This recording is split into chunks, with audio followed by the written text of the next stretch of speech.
3, 2, 1, release. Release. On fire. Coming up 10 seconds, Brett. Race is good and low.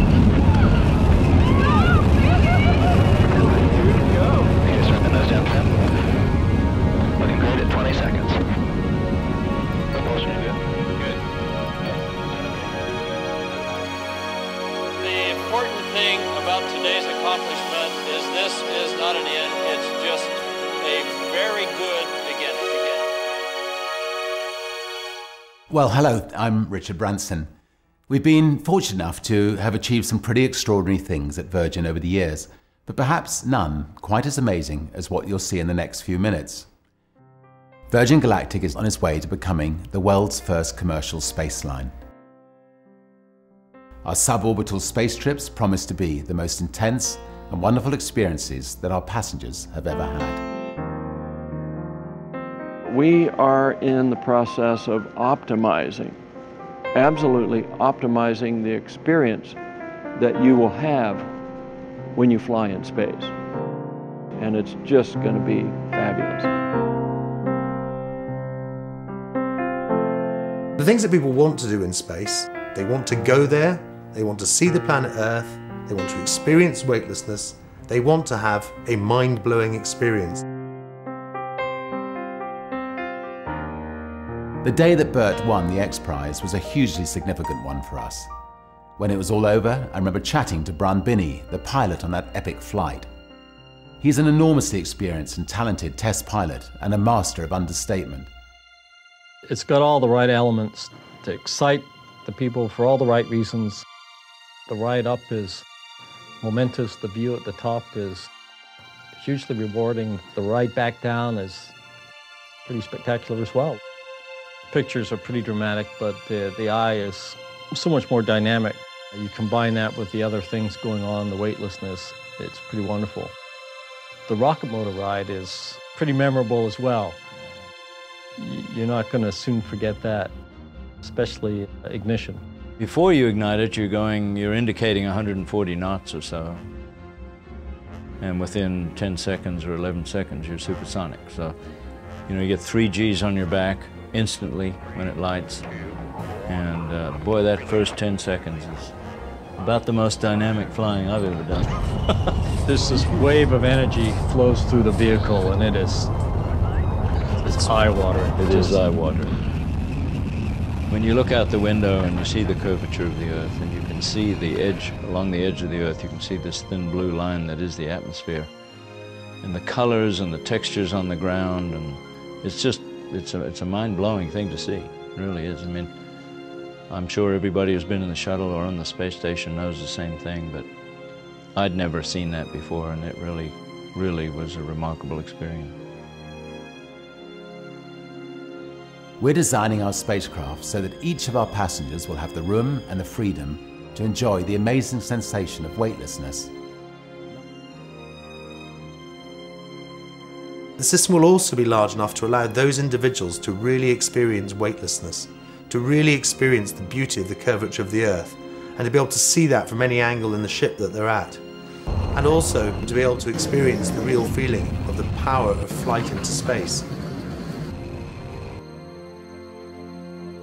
While you're up there, you got 4 to 5 minutes of zero G and an enjoyment of an environment you've never experienced before. You've maybe seen it on covers of magazines, and now you're experiencing it firsthand. Right. It's a delight. It's a wonder.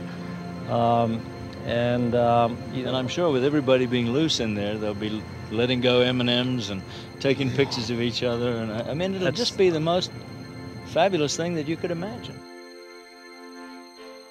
Safety is and will always be our guiding star. And we're helped enormously in that objective by Bert Rutan's genius for design and construction. When you air launch, almost out of the atmosphere, if you have any issues with the rocket engine, you shut it down, you dump the fuel, you glide in and make a normal landing. That's huge, that's extremely important. Where Virgin Galactic came along, we were looking at the space industry and looking at the pros and cons of it, and looking at the difficulties that it had. And one thing was certain, these government-based launch systems were very, very expensive and very dangerous.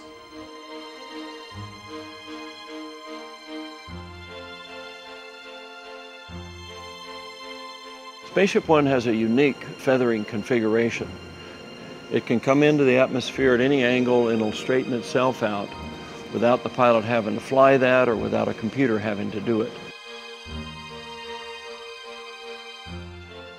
And this is the first horizontal landing, runway landing spacecraft that's ever had this feature, so we're immune to accidents caused by flight control failure during re-entry. We'll also dramatically improve the environmental impact that has been associated to space travel in the past. We found a motor to power the Spaceship Two, working with Burt Rutan, which is much more environmentally benign than a solid fuel rocket motor launching from the ground as the shuttle does. The enormous amount of power that it takes to get a rocket launched from the ground doesn't apply to this system. We're actually going up in an aircraft with very state-of-the-art jet engines. Maybe one day those jet engines will be able to be fueled by renewable jet aviation fuel. But the rocket burn, which is what most people are concerned about in any sort of space access, is very short, and most of it is out of the atmosphere. Our first Virgin Galactic astronauts will be booking their own place in history as pioneers of a new space age. The video and photographic images they will bring back from the journey will be theirs to share with their children and grandchildren. We knew that Virgin would do it right, and Virgin is doing it right. I mean, it's so exciting to see all the customers from all around the world. You know, people from every corner of the globe are here tonight looking at this new spaceship that we're all going to fly in. Every event they've had, they've shown us something new that makes you want to do it even more. It's pretty amazing. They actually keep the whole group involved very, very closely in all the developments. By the time the first astronauts have taken their seats in Spaceship Two, our aim will be to have them fully relaxed and fully trained after a program of 3 intensive days at the spaceport in New Mexico. Most of all, they will feel through this experience that they really have been up there where only 450 people have been over the last 45 years. I'll be going to space, and what's more, my parents and children will be coming with me. Best of all, we, and I hope you, will be travelling on a spaceship owned and operated by Virgin Galactic. Space is absolutely crucial. It's our communications, it's our logistics of moving goods and services, and it's also, most importantly of all, the science of what we understand and know about the planet we live on. We have great operational experience, which is just going to be so important in getting us off the ground. You know, Richard will do it right. He's just an incredible entrepreneur and a very spectacularly successful airline controller. And I think to run a space line, you need someone with that kind of experience. It's very important to have his experience, his clout, his personality, and it's just fabulous to have him on board, you bet.